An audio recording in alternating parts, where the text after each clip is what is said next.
Hey guys, welcome back to my channel. It's a girl Shell. So I have a quick question for you. Why did you subscribe to my channel? I know a lot of you probably subscribe to my channel for English learning tips, and my DM is actually always packed with messages like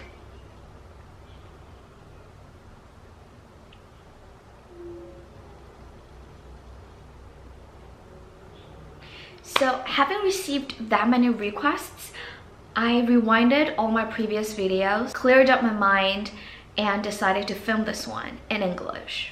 Okay, so before we start, ask yourself this question. Why do you want to improve spoken English? What are your needs? Is it because you love the language so much that you want to master it? Or is it because you have travel plans abroad and basic conversational expressions are preferred? Is it because you want to study abroad and are currently preparing for standardized tests like IELTS and TOEFL? Or is it because you're in the international trade business and are looking to explore or maintain customer relationships? When the needs are clarified, it's always easier to come up with a solution or a plan accordingly. So in today's video, I'm just gonna get into the details of conversational English, aka daily oral English.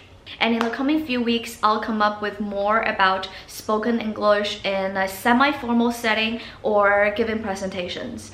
Also, a little background information here. I used to study English as a major, both in China and the US, so I kind of have the credibility of talking about the differences of learning it as a major in different countries. And it's no big deal, but I just want you guys to know that there's definitely something more that you can do on top of what you are receiving and doing at the moment. Now, without further ado, let's get started. So, if you're familiar with my channel, you should know that starting from 2 years ago, I've been emphasizing the concept of input and output. And yes, I'm still sticking to that theory, that you need to keep a good amount of input to guarantee a quality output. But what on earth is this input? If you're lucky enough to live in an English-speaking country, good for you. Everything you see on the news, you hear from the car radio, the conversations you had with a cashier at a restaurant or a grocery store, shopping mall, could all be input to some extent, depending on how you perceive it. But if you don't have this environment yet, I once said, create one for yourself. And there's a bunch of stuff that you can do. We've covered listening to podcasts and English songs, watching TV shows, reading newspaper or magazine, but the more I covered, I realized that the more people would get confused. What should I do now? What should I do first? What you should do now is to maintain a large amount of input. In this scenario, watch more TV shows or talk shows or vlogs by native speakers that both interest you and serve your needs. Remember the needs we talked about in the beginning of this video, right? Since we're talking about daily spoken English here, let's watch latest shows. You all know that I'm a huge Friends fan, and I still am.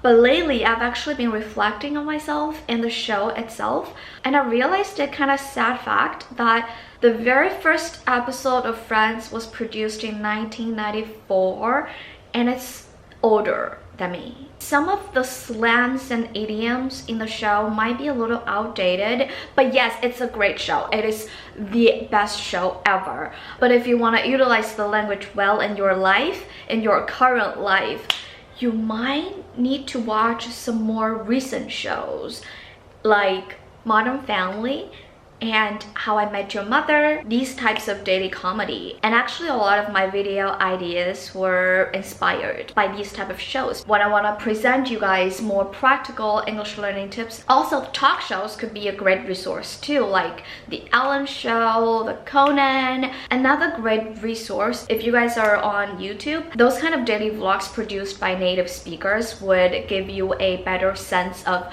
what people are talking about in their daily life, what expressions they're using.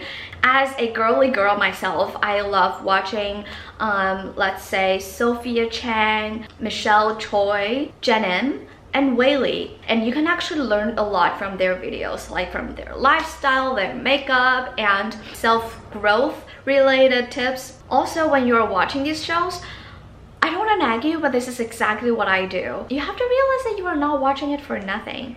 You have to stay conscious of what's going on and what are the expressions they use in their dialogues. And I have this notebook to note down all the useful expressions I might have neglected before, so that I'll remind myself of using it by flipping pages every now and then. You can keep it on your phone too, as long as you're not the type of person that gets distracted pretty easily. Spend like 1 to 2 hours a day doing what you're interested in. Keep it as a habit for like 1 to 2 years. You'll probably have already spent like thousands of hours on purely keeping input.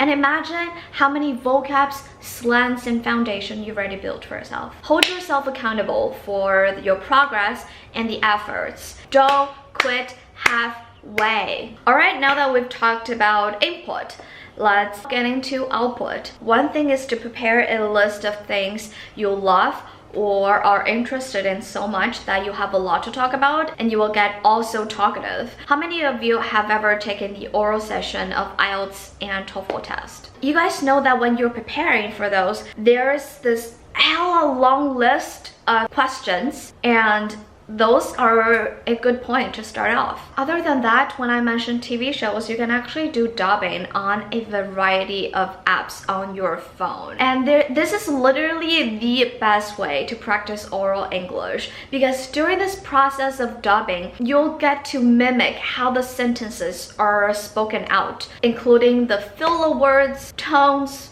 emotions, pronunciations, link up, and slangs, all that stuff. For those of you who've done it, you probably have experienced listening to the exact same line over and over and over and over again just to catch the essence of the sentence. Once you got it, you'll be able to say it on your own. So another crucial factor while speaking English is confidence.